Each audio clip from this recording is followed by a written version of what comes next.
Dakle, plovidba, jedrenje podrazumeva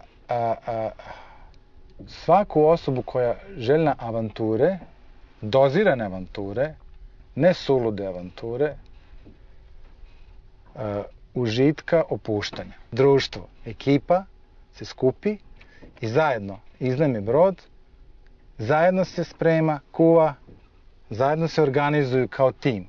Ovo je pravi kontakt s prirodom, znači imate sunce, vodu, vetar, skiper i dobra ekipa. To su pet elemenata koje čine sinergiju, recimo.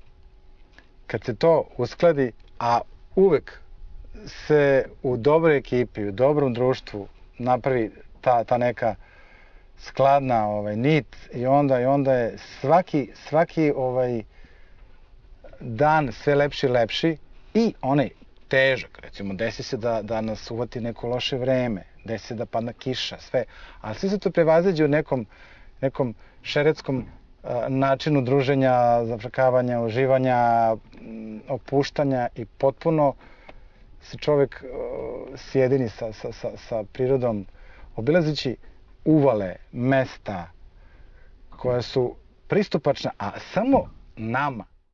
But she didn't understand. She just smiled and